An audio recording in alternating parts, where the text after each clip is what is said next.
Buenas tardes, licenciada. Mi nombre es David Fernando Bustillo Castro, el número de cuenta 2016-2030-003 y en este momento le hablaré acerca del lavado de manos. ¿Cuál es el objetivo de este procedimiento? El objetivo es reducir el número de microorganismos en las manos, reducir la transmisión de estos microorganismos a los pacientes, también reducir la contaminación cruzada entre pacientes debido a la manipulación que se da y también reducir el riesgo de transmisión de microorganismos infecciosos a uno mismo. ¿Cuáles son los fundamentos de este procedimiento? Es la higiene de las manos es un medio importante para controlar y evitar la transmisión de estos microorganismos. Esta evita la transferencia de microorganismos de una persona a otra. ¿Cuáles son las indicaciones para un lavado de manos más óptimo? Antes de tocar al paciente, después de tocar al paciente, después de entrar en contacto con el entorno del paciente, después de entrar en contacto con algún fluido y antes de desarrollar un procedimiento que requiera asepsia. ¿Qué equipo vamos a utilizar? Jabón, cualquiera que esté disponible, preferiblemente aceptosan o clorhexidina, agua a temperatura ambiente y que estemos seguros que no viene de una fuente infecciosa y una toalla de papel.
Continuando con la presentación de las técnicas en este video, tenemos la curación de heridas. ¿Cuáles son los objetivos de la curación de heridas? Son promover la cicatrización, prevenir o disminuir la infección de una herida y proporcionarle comodidad en cuanto a la herida al paciente. ¿Cuáles son los fundamentos de esta técnica? Pues la limpieza de las heridas implica la eliminación de restos, como materiales extraños, exceso de descamación, tejido necrótico, bacterias u otros microorganismos, para mantenerlos alejados de las heridas, ya sean estas intencionales o no intencionales. Ahora, vamos a continuar con las indicaciones de estas heridas. Tenemos las heridas limpias. Las definiremos como estas heridas que no están infectadas, que tienen una cantidad de inflamación mínima y que no han penetrado en las vías respiratorias, alimentarias ni genitourinarias. Suelen ser heridas cerradas. Luego están las heridas contaminadas limpias, que son aquellas heridas quirúrgicas que han afectado las vías respiratorias, alimentarias u genitourinarias, y estas heridas no van a mostrar ningún signo de infección. Luego tenemos las heridas contaminadas, que son aquellas heridas abiertas, recién hechas y accidentales, y las heridas quirúrgicas, en las que se ha violado de forma importante la técnica estéril o se ha producido una gran cantidad de vertido del tubo digestivo. Estas son heridas que muestran signos de inflamación. Por último, tenemos las heridas infectadas o sucias, que son aquellas que poseen tejido muerto a su alrededor y son heridas con signos de infección clínica, como ser los drenajes purulentos. Ahora, ¿cómo vamos a priorizar a qué paciente le vamos a hacer una curación? Primero, tenemos a aquellos pacientes que en sus primeras 24 horas después de la cirugía, que esos se consideran limpios. Luego tenemos los pacientes asintomáticos colonizados o con varios procesos de curación anteriores. Y por último, dejaremos a los pacientes sintomáticos con cultivos positivos. ¿Cuáles son las contraindicaciones de la limpieza de las heridas? Pues primero, vamos a considerar no limpiar la herida en absoluto si ésta parece estar limpia. Y segundo, si una herida está limpia y tiene poco exudado y revela tejido de granulación sano, vamos a evitar limpiar de nuevo, debido a que estaríamos atrasando el proceso de curación natural del cuerpo al remover este tejido que se está formando para cicatrizar. ¿Cuáles son los materiales a utilizar? Solución salina, agua estéril o agua destilada, guantes estériles para realizar la curación, guantes limpios para servir o preparar todos nuestros materiales, gasas, apósitos y torundas estériles, dependiendo del caso, una bolsa para desechos, un campo estéril, un antiséptico, una solución jabonosa como el Acetosan o la clorhexidina y esparadrapo.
Continuando con las técnicas a presentar, continuaremos con el calzado de guantes.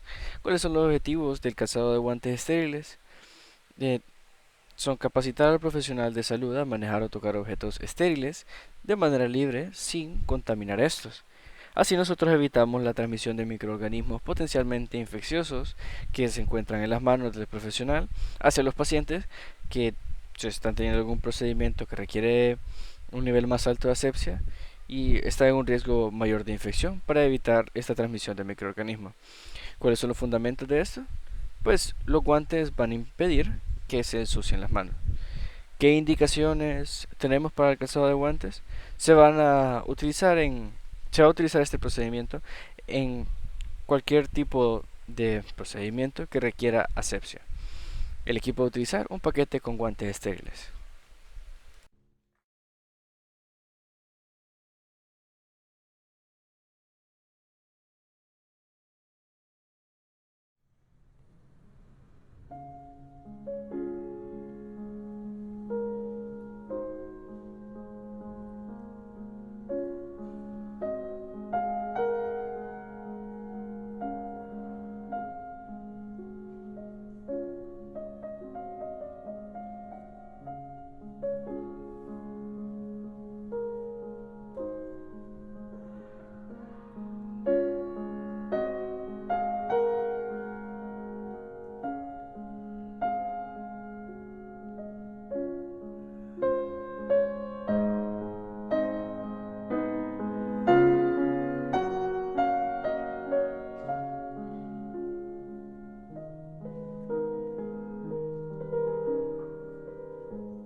Y como último punto para la demostración de técnicas en este video, tenemos el drenaje postural.